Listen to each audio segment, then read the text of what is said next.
फिर दिन हुआ,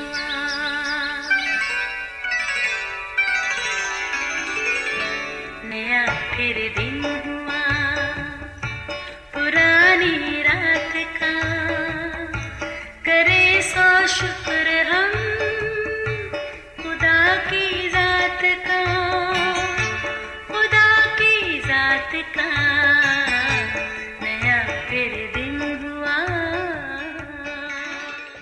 आज की आयत। और हामान ने अपनी बीवी जरिश और अपने दोस्तों को एक एक बात जो उस पर गुजरी थी बताई। तब उसने दानिशमंदों और उसकी बीवी जरिश ने उससे कहा, मर्दकी जिसके आगे तू पस्त हुआ है यहूदी नस्ल से है, तू तो उस पर गालिब ना होगा बल्कि उसके आगे ज़रूर पस्त होता जाएगा। आस्तर 6 बाब 13वीं आयत। अजीज़ों, इन दिनों हमारी गुफ्तगू का महवर बादशाह और आस्तर मलका है। बादशाह अपनी मलका से बेइंतहा प्यार करता और खुश भी था। बिलाशुबा मलका आस्तर भी अपनी ज़िंदगी के नए तजर्बे से खासी मुतमईन थी, मगर जिस दिन से उसे पता चला कि ममलकत में उसकी कौम के ख़िलाफ़ कोई साजिश हो रही है जिसके बायस उसकी पूरी कौम ख़तरे में है, आस्तर मलका को किसी पल भी चैन नहीं था। वो एक जुर्रतमंद और बहादुर यहूदी औरत थी, सो उसने हर कीमत पर अपनी कौम को बचाने का तहैया कर रखा था। अगरचे उसके ख़ानदान और कौम के बारे में बादशाह खुद भी ला इल्म था, मगर उसे पूरा यकीन और भरोसा था कि इस बड़े मामले में जब खुदा उसके साथ है तो फिर बादशाह की तरफ से कोई रुकावट नहीं होगी। लिहाजा उसने बड़ी अक्लमंदी से एक जश्न का एहतमाम किया और बादशाह के और उसके साथ उसके वज़ीर हामान को भी मदऊ किया, जिसने यहूदी कौम को हलाक करने का शाही फरमान जारी कर रखा था।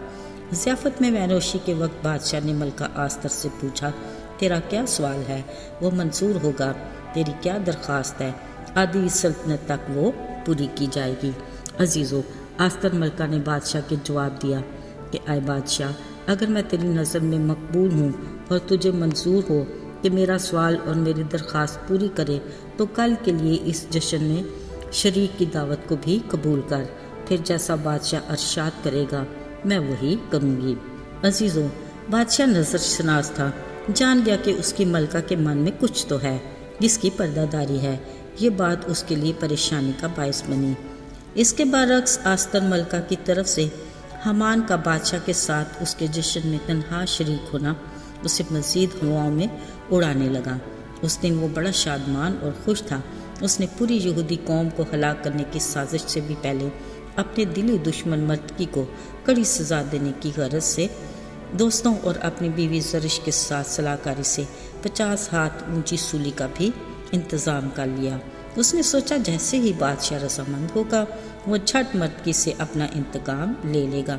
अजीज़ों, उधर आस्तर मलका के जश्न के बाद बादशाह इंतहाई बोझल दिल से अपने महल में पहुंचा।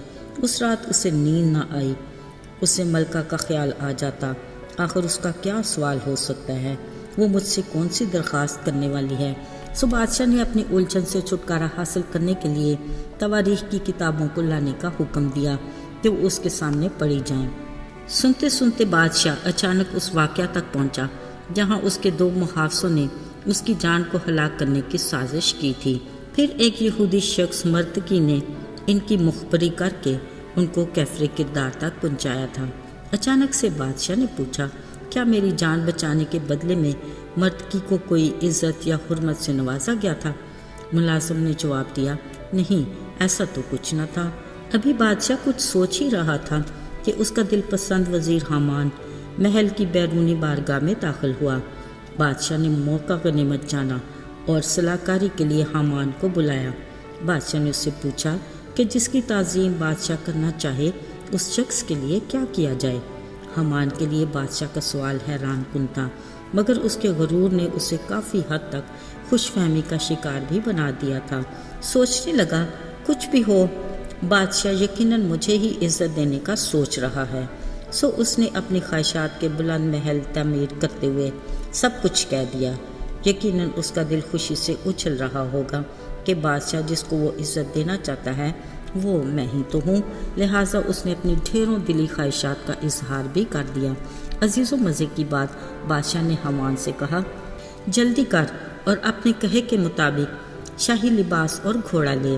اور مرد کی یہودی سے جو بادشاہ کے پھاٹک پر بیٹھا ہے، ایسا ہی کر جو تو نے کہا، ان میں کچھ بھی کم نہ ہو۔ عزیز و بادشاہ کے منہ سے نکلے الفاظ حامان کے لیے ایسے ہی تھے جیسے وہ گہرے سمندر میں ڈوب گیا ہو، مگر بادشاہ کا فرمان تھا جو ہر حال میں پورا ہونا ہی تھا۔ لہٰذا حامان نے وہ گھوڑا اور لباس لیا اور مردکی کو ملبس کر کے شہر کے شارع عام میں پھرایا اور اس کے آگے منادی کی کہ جس شخص کی بادشاہ تعظیم کرنا چاہتا ہے وہ یہ شخص ہے۔ ذرا سوچیں، حامان کے لیے اپنے دشمن کے لیے ایسا کرنا کتنا اذیت ناک تھا، جس کے لیے اس نے 50 ہاتھ اونچی سولی بھی بنوا رکھی تھی۔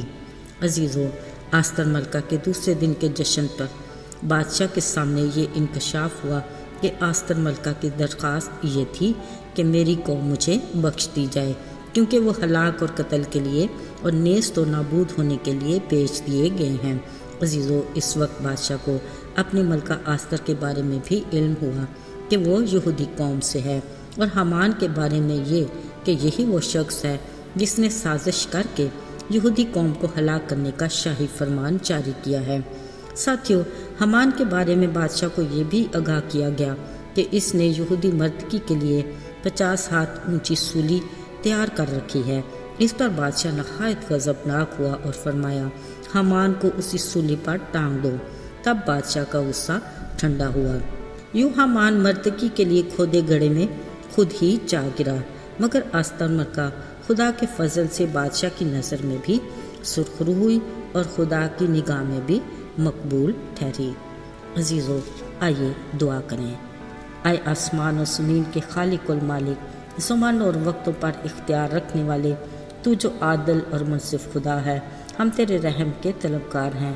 جانتے ہیں تو کسی کا طرفدار نہیں۔ ہماری خطائیں معاف فرما اور ہمیں پھر سے بحال کر۔ یسوع کے مبارک اور جلالی نام میں مانگتے ہیں، آمین۔